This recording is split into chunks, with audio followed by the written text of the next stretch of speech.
الحمد لله رب العالمين، والصلاة والسلام على من بعثه الله تعالى رحمة للعالمين، وعلى آله وصحابته أجمعين والتابعين لهم بإحسان إلى يوم الدين. يا أيها الذين آمنوا اتقوا الله حق تقاته ولا تموتن إلا وأنتم مسلمون. أما بعد، أيها المسلمون والمسلمات، ها نحن نعيش مع هذه العبادة العظيمة في هذا الشهر المبارك، نعيش مع القرآن، نعيش مع الصيام، وفي ديننا الحنيف ولله الحمد العبادات لها أهداف ومقاصد، وينبغي للعبد الفطن الذكي أن يسعى لتحقيقها. Chers frères, honorables sœurs, je vous exhorte ainsi que moi-même à la crainte d'Allah exaltée. Nous voici en plein mois du Ramadan, le mois du jeûne et le mois du noble Coran. Parmi la beauté de l'islam, il y a le fait que les injonctions divines, les adorations ont des finalités. On n'adore pas Allah Azza wa Jal pour l'adorer seulement. À maintes reprises, dans le noble Coran, lorsqu'Allah Azza wa Jal nous ordonne une chose, il explique quelle est sa finalité. Lorsqu'Allah Azza wa Jal nous apprend dans le noble Coran de demander la permission. Avant d'entrer chez quelqu'un, il faut demander la permission. Une fois, et tu attends, puis une deuxième, puis une troisième. Et si tu entends, même si c'est chez ton frère, chez ta sœur, chez un ami, tu entends qu'ils sont là et ils ne te répondent pas, retourne, ne reste plus. Et s'ils sont là et te disent « Excusez-moi, je ne peux pas vous accueillir », il ne faut pas que tu te fâches. Parce que c'est chez eux. Nous, des fois, on dit « Ouais, ma tante, elle n'a pas voulu m'ouvrir la porte. » Elle a le droit. Tu es musulman. Si tu es musulman, il faut que tu te règles selon le Coran. Et le mois du Ramadan est une opportunité à cela. Alors lorsque nous jeûnons, lorsque nous vivons le Coran, nous l'écoutons, nous le récitons durant ce mois béni, il y a des finalités. Et celui et celle qui est doué d'intelligence cherche à atteindre ces finalités. Si vous prenez quelqu'un dans la rue, allez à la gare et demandez aux gens le matin « Où allez-vous » Un va vous dire « Je vais au travail », un va vous dire « Je vais chez le médecin », un va vous dire « Je vais au tribunal », un va vous dire « Je vais faire du sport ». Si vous tombez sur une personne qui vous dit « Je ne sais pas », qu'allez-vous dire de cette personne-là? Alors posons-nous la même question, pourquoi est-ce que nous jeûnons? Est-ce qu'on a atteint ces objectifs? Nous approchons de la moitié du mois de Ramadan. Si ça fait un jour que tu vas au bled, normalement tu arrives en Espagne. Si tu es encore dans la région parisienne, il y a un gros problème. Est-ce que nous cherchons déjà à atteindre ces objectifs? الغاية الكبرى من صيام رمضان هو تحقيق التقوى وهذا الأمر تحدث فيه الكثير قبلي. Le plus grand objectif du jeûne du mois de Ramadan, c'est d'acquérir la piété, la taqwa. Ça, nous en avons parlé l'autre fois dans le Dars, et beaucoup de spécialistes avant moi ont pris la parole dans cette mosquée et vous les avez entendus partout en France et dans le monde. لكن هل هناك غايات أخرى؟ نعم، ومن أجلها في عيني والله أعلم أن هذه العبادة سبب عظيم لتقوية الأخوة بين المؤمنين. Il y a beaucoup de finalités dans le jeûne du mois de Ramadan. Il y a même des finalités économiques. Le mois du Ramadan est un moyen, permet d'augmenter, de faire tourner l'économie davantage. C'est pour cela que nous disons, nous, durant le mois de Ramadan, nous vous disons, achetez plus. Il y a des gens qui disent, oh là là, c'est bizarre, il faut acheter moins. Non, l'islam te demande d'acheter plus pendant le mois de Ramadan. Pourquoi? Parce qu'il y a des mérites à offrir le repas de rupture des jeûnes, du jeûneur. Donc, en dehors du ramadan, peut-être que tu fais les courses que pour toi-même. Mais là, tu vas acheter plus. Pas pour consommer plus, mais pour dépenser plus et pour partager davantage. Mais à mes yeux, nous musulmans de France et même du monde aujourd'hui, l'une des finalités sur lesquelles nous devons le plus travailler, c'est la fraternité humaine. Et c'est la fraternité entre les croyants. Le jeûne du mois de Ramadan est là, c'est une école. C'est une école où on ne trouvera pas, que ce qu'on aime. Lorsque nos enfants vont à l'école, est-ce qu'ils aiment tout à l'école? Non. Mais est-ce qu'ils doivent tout aimer? Non. Mais ils doivent réussir dans toutes les matières. Il n'y a pas que le sport, il y a la philo, il y a les maths, et des fois le cerveau de nos jeunes chauffe, mais ils ont besoin de cela. Le ramadan, il y a le tarawih, c'est bien, il y a les shibakiya, la harira, c'est bien, il y a la famille qui se réunit, c'est bien. Mais il y a une chose que l'on n'aime pas entendre et que l'on doit répéter jusqu'à l'atteindre, c'est la fraternité entre les croyants. هل من المعقول أن المسلم الصائم وحتى يصوم صايم نهار كامل يصوم خوه وقت الإفطار قدم له التمر من بلد شقيق نحب الإخوة والمسلمين في هذا البلد صايمين قدم له التمر زوين من الجزائر قال له وخر علي التمر العديان أنت صائم؟ هل أنت من الصائمين حقا؟ صيامك مقبول لكن قلبك مريض. Est-ce qu'il est normal ces jours-ci que l'on reçoit des vidéos de musulmans qui, lors de l'iftar, lors de la rupture du jeûne, un frère donne à son frère des dates, des bonnes dates d'Algérie. Je ne suis pas d'origine algérienne, mais les Algériens sont nos frères, et tous les croyants sont nos frères, tous les humains sont nos frères. Et à l'heure du Maghreb, un frère avance des dates, et l'autre frère lui dit « Écarte-moi les dates des ennemis ». La hawla wa la quwwata illa billah. Est-ce que tu jeûnes vraiment? Est-ce que tu jeûnes? Est-ce que tu as compris cette finalité? Pourquoi est-ce qu'on prie en groupe? Pourquoi est-ce qu'on jeûne en groupe? Pour sortir de l'égoïsme vers la ummah. As-siyam, siyam Ramadan, li khurujina, li inqadhina min al-ananiyah ila mizaj an-nubuwah. الصيام ماشي باش تفكر غير روحك ما راكش بوحدك يا أخي الكريم أنت فرد من أمة النبي صلى الله عليه وسلم. L'adoration, la prière du vendredi, les prières quotidiennes, le jeûne du mois du Ramadan. Pourquoi est-ce que nous jeûnons en groupe, nous mangeons en groupe le jour du Eid? Devrait être normalement, surtout à une époque où il y a la communication, le même dans le monde entier. Pourquoi est-ce que l'on fait ça en même temps? Pour atteindre cette finalité. Pour concrétiser cette fraternité entre les croyants. Où es-tu de cette ayah?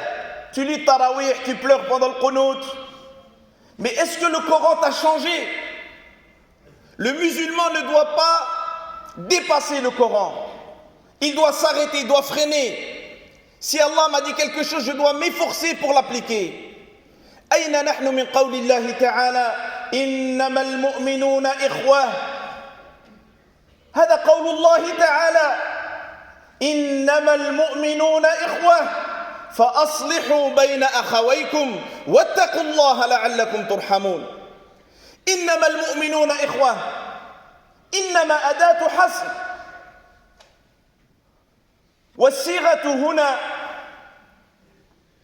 الخبر أي هذا الأمر الأخوة بين المؤمنين أمر مفروغ منه. إنما المؤمنون إخوة بمعنى هذه فيها الحصر والقصر أي ليس المؤمنون إلا إخوة. فأصلحوا بين أخويكم واتقوا الله. علاش تقول هذا عدو؟ هذا أخوك المسلم يصوم معاك يصلي معاك يحج معاك. علاش تقول له انت عدو؟ تفكر يا عمي الحاج من اين لك هذا الكلام؟ شكون اللي زرع فيك هذا السم؟ العدو هو الشيطان. بصح الشيطان راك تبع فيه الليل ونهار.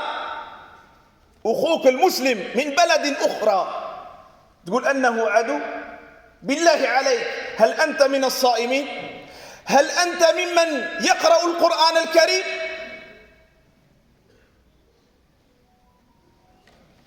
Nous prenons un passage du noble Coran. Allah Azza wa Jal nous dit Innamal mu'minuna ikhwa. Certes, les croyants sont des frères.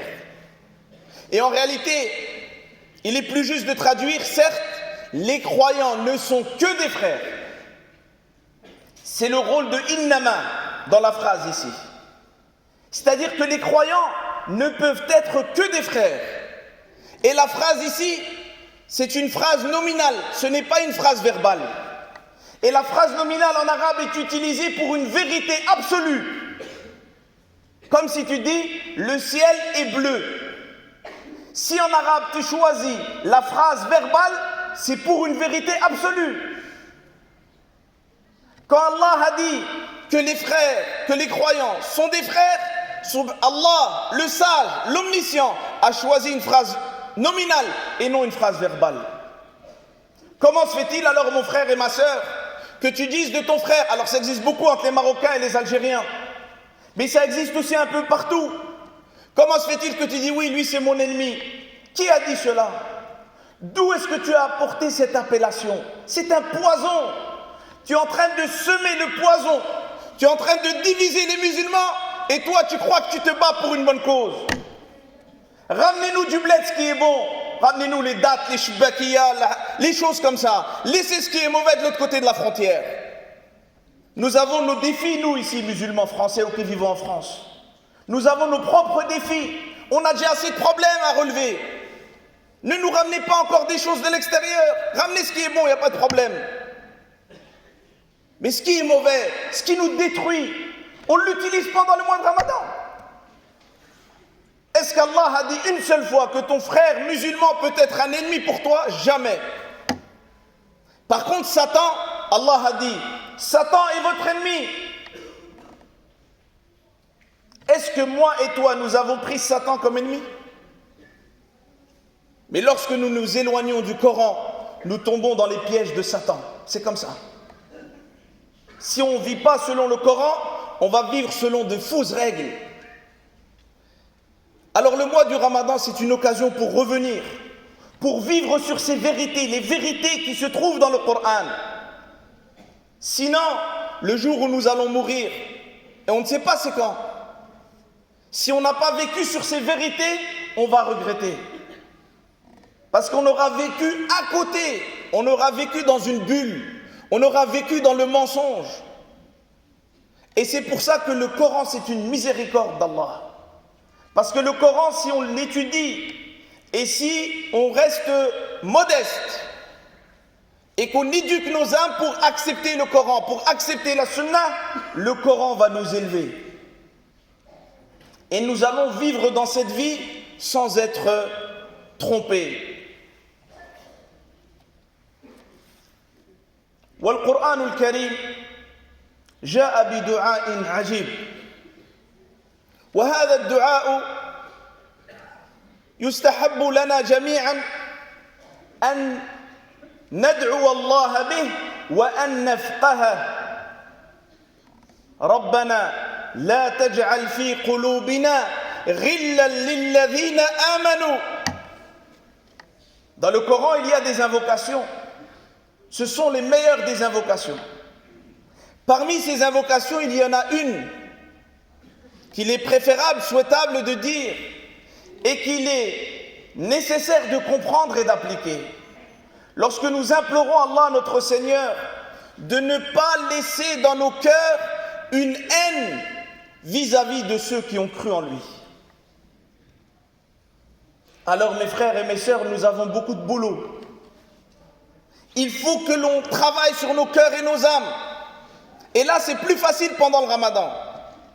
Il faut que chaque frère qui est à côté de moi, dans mon cœur, c'est mon frère. Et je ne laisserai aucun Satan, ni les Satans djinns, ni les Satans humains, séparés entre moi et mon frère. La sœur qui prie à côté de toi, ma sœur, c'est ta sœur. Le fait que vous n'avez pas les mêmes origines, c'est un signe de la puissance d'Allah. Ne faisons pas d'un signe de la puissance d'Allah un moyen de nous diviser. Normalement, quand on regarde à la mosquée, on dit Allahu Akbar. Des Algériens, des Marocains, des Sénégalais, des Égyptiens, des Pakistanais, des Soudanais, des Français et des Françaises, et encore bien d'autres. Ça, c'est un signe de la force et de la beauté de l'islam. Mais si on ne fait pas attention, on va tomber dans le piège satanique et on va utiliser cela pour diviser les musulmans. Et la division, c'est l'étendard de Iblis. Tous les prophètes alayhimus salam sont venus avec l'étendard de l'union. Iblis, son étendard, c'est l'étendard de la division. أقول قولي هذا وأستغفر الله لي ولكم ولسائر المسلمين من كل ذنب فاستغفروه إنه هو الغفور الرحيم.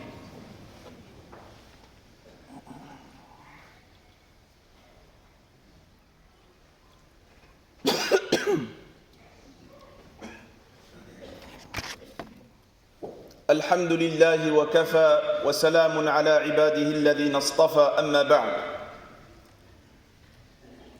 لنعيش بعد اللحظات من السيرة النبوية العطرة باش نعرفوا واش دار النبي صلى الله عليه وسلم.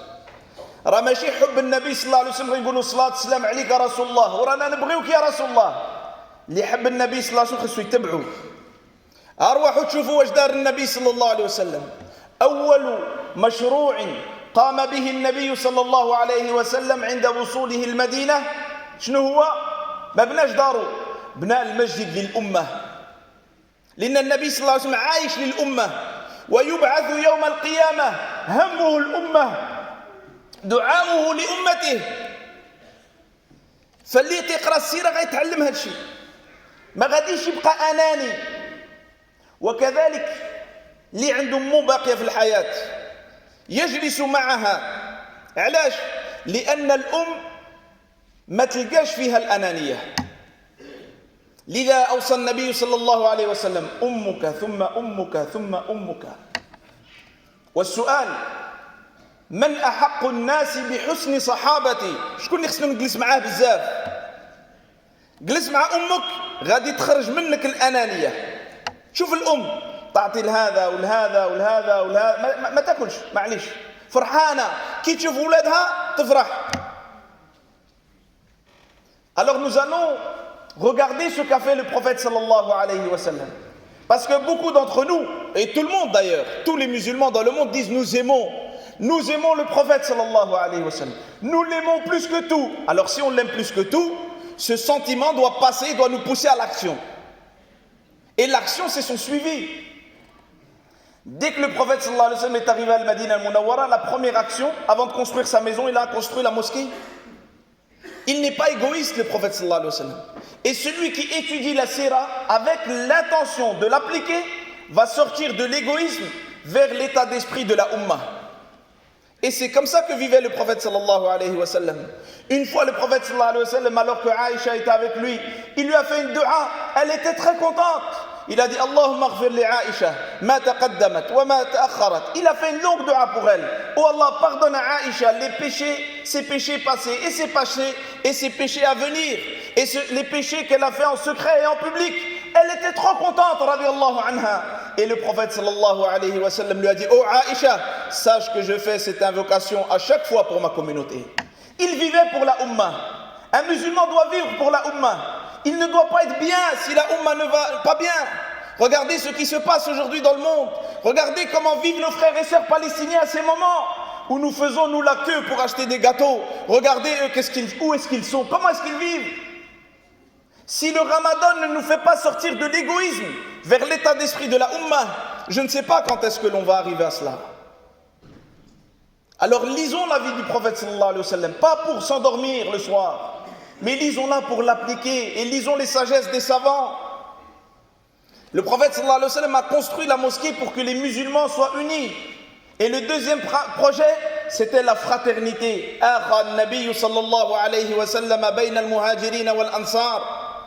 Entre ceux qui avaient tout quitté à la Mecque et ceux qui étaient prêts pour les accueillir à tout, même partager leur maison en deux. Le prophète sallallahu alayhi wa sallam, il a mis des groupes, si l'on peut dire ainsi, pour que la fraternité entre eux soit forte. C'est ça la base de l'islam. Une mosquée et la fraternité entre les croyants. S'il y a cela, la communauté musulmane pourra donner ce qu'il y a de meilleur. Elle pourra puiser ce qu'il y a de meilleur pour donner à l'humanité ce qu'il y a de meilleur. Mais sinon, si l'on s'éloigne de ces vérités coraniques et de la sunna qui sont hautes, on va jouer trop bas, les frères et les sœurs. C'est même plus de la... En dessous de... C'est même pas... C'est des clubs que l'on ne connaît même pas. Reste en haut. Reste, mon frère, dans le niveau du Coran. Restez, honorable sœur, dans ce haut niveau qui est le niveau du Coran. Alors le Ramadan, c'est une école pour cela. Et celui qui a encore sa mère en vie, le fait de passer du temps avec ta mère va te faire sortir de l'égoïsme. Parce que si tu observes ta mère, lorsque tu vas chez elle lui rendre visite, elle donne à tout le monde et elle se laisse, même quand elle jeûne. Elle est dans la cuisine depuis ce matin. Et au Maghreb, il y a l'adhan. Toi, tu as mangé les dattes, tu as bu la soupe, tu as mangé une brique, tu as bu un gaz, et elle est encore debout. Et elle est contente. Parce qu'une maman a ça, c'est Allah qui lui a mis. Elle aime voir ses enfants réunis, parce qu'elle sait que le jour où elle part, si ses enfants sont unis, c'est bon. Mais s'ils sont divisés, il n'y a rien du tout. وتخيلوا هذا الموقف من سيرة النبي صلى الله عليه وسلم في آخر يوم حياته في الدنيا. آخر يوم النبي صلى الله عليه وسلم على فراش الموت. فالنبي صلى الله عليه وسلم رفع الستار ونظر إلى المسلمين في المسجد كلهم مجتمعون وراء أبي بكر الصديق رضي الله عنه. ففرح النبي صلى الله عليه وسلم وتبسم. علاش تبسم؟ لأنه حقق الغاية الكبرى من هذه العبادة، من هذه الدعوة 23 سنة. الآن قبل موته تحقق مبتغاه صلى الله عليه وسلم. Essayons de vivre avec nos cœurs ce moment de la vie prophétique et nous finissons, Inch'Allah ta'ala, là-dessus. Le dernier jour de la vie du prophète sallallahu alayhi wa sallam. À l'heure de la prière de Subh, le prophète sallallahu alayhi wa sallam est allongé. Il va bouger le rideau et il va regarder dans son état où il est très malade, sallallahu alayhi wa sallam. Il va regarder les musulmans. Tous les musulmans sont là, ils prient tous ensemble, ils sont proches l'un de l'autre, ils sont collés les uns aux autres, leurs rangs sont alignés et ils sont derrière Abu Bakr radiallahu anhu. Le prophète sallallahu alayhi wa sallam va sourire. Pourquoi est-ce qu'il va sourire? Parce qu'il a atteint sa mission. Les adorations, la da'wah qu'il a accomplie et pour lesquelles il a appelé et l'éducation de l'âme, tout ça, ça a un but, c'est réunir les croyants pour que les croyants puissent remplir leur but, adorer Allah et inviter l'humanité à adorer Allah. Et là, le prophète sallallahu alayhi wa sallam va sourire parce qu'il a atteint l'objectif. Mais tant que nous serons divisés, nous ne pourrons même pas faire de la da'wah à nos jeunes. Nos jeunes qui sont musulmans, qui vendent de la drogue, qu'Allah nous guide aussi. Nos filles qui se prostituent, qu'Allah les guide et nous aussi. À cela, on n'arrive pas à faire la da'wah. Et on remet la faute sur la France. Et on remet la faute sur la société. Et on remet la faute sur tout le monde, sauf nous. Alors que le Coran nous apprend que lorsqu'il y a un problème dans la communauté musulmane, la plus grande responsabilité revient aux musulmans. Lorsque le jour de Hunayn, les musulmans ont perdu, Allah n'a pas dit vous avez perdu cette guerre, cette bataille en réalité. Ce n'est pas une guerre. Vous ne l'avez pas perdu parce que ceux qui étaient en face de vous étaient forts. Non. Allah a dit وَيَوْمَ حُنَيْنٍ إِذْ أَعْجَبَتْكُمْ كَثْرَتُكُمْ. Voilà le problème. Le jour de Hunayn, vous étiez les musulmans nombreux et vous avez placé votre confiance non pas sur Allah mais sur votre nombre. Alors vous avez perdu cette bataille. Vous l'avez perdue, pas à cause des autres. vous l'avez perdu parce qu'en vous-même il y a un problème. Wallahi al-azim. Que l'état aujourd'hui des musulmans en France et dans le monde entier, c'est à nous de le régler. Pas selon notre sauce, selon ce qu'il y a dans le Coran et selon ce qu'il y a dans la Sunna. Et si on s'attache à cela de manière sage, Allah Azza wa Jal va nous élever. Car le prophète sallallahu alayhi wa sallam a promis que tous ceux qui s'attachaient au Coran, Allah allait les élever. Inna Allah yarfa'u bihadha al-kitabi aqwaman wa yada'u bihi akharin. Le prophète sallallahu alayhi wa sallam dit certes, Allah élèvera par le Coran certains gens et en rabaissera d'autres. Cette élévation est liée à quoi? À la miséricorde d'Allah, certes. Et c'est aussi lié à quoi? Au fait que ces gens ont appliqué le Coran. Au fait que ces gens ont vécu selon les préceptes du Coran. Et ceux qui seront rabaissés, c'est par la justice d'Allah Azza wa Jal. Pourquoi? Parce qu'ils se sont écartés du Coran. Ils ont délaissé ce qu'il y a de meilleur pour ceux qui ne l'est pas. Atastabdiluna alladhi huwa adna billadhi huwa khayr. Allah nous a parlé de cette erreur commise par une partie de Banu Israël qui ont délaissé ce qu'il y a de meilleur dans la nourriture pour prendre ce qui ne l'est pas. Alors ne délaissons pas le Coran, ne délaissons pas la Sunna pour des choses qui ne sont pas vraies en réalité. Il n'y a pas de haine entre les musulmans. C'est dans la tête de certains politiciens pour vendre plus tard des armes et pour détruire les pays et pour profiter des richesses de ce pays, ni plus ni moins. Alors soyons à la hauteur. Allah nous a donné le Coran. Soyons à la hauteur de ce message. Le prophète sallallahu alayhi wa sallam est venu, il nous a enseigné ce Coran par la pratique, de manière sage et par étapes. Alors soyons à la hauteur de ce message prophétique avant qu'il ne soit trop tard. Ces personnes sur qui nous allons accomplir la prière ont débuté le mois de Ramadan, ils ne l'ont pas fini. Nous l'avons débuté, personne parmi nous peut savoir s'il va le finir. À chacun d'entre nous et à moi-même, je lance un appel pour le repentir. On doit se repentir de tout ce qu'on fait dans notre vie qui va à l'encontre du Coran et qui va à l'encontre de la Sunna. Il faut qu'on revienne parce que la balance est déréglée. Il faut la régler durant ce mois-là. Le mois du Coran, le mois du jeûne, le mois où les portes du paradis sont ouvertes, le mois où les portes de l'enfer sont fermées. Ibadallah, laqad amarakumullahu bi amrin bada fihi bi nafsihi wa thanna fihi bi malaikatihi haythu qala ta'ala إن الله وملائكته يصلون على النبي يا أيها الذين آمنوا صلوا عليه وسلموا تسليما اللهم صل على سيدنا محمد وعلى آل سيدنا محمد كما صليت على سيدنا إبراهيم وعلى آل سيدنا إبراهيم وبارك على سيدنا محمد وعلى آل سيدنا محمد كما باركت على سيدنا إبراهيم وعلى آل سيدنا إبراهيم في العالمين إنك حميد مجيد اللهم ارحمنا وارحم والدينا وارحم من علمنا وارحم بفضلك جميع المسلمين والمسلمات المؤمنين والمؤمنات الأحياء منهم والأموات إنك سميع قريب مجيب الدعوات ربنا لا تجعل في قلوبنا غلا للذين آمنوا ربنا لا تجعل في قلوبنا غلا للذين آمنوا ربنا لا تجعل في قلوبنا غلا للذين آمنوا سبحان ربك رب العزة عما يصفون وسلام على المرسلين والحمد لله رب العالمين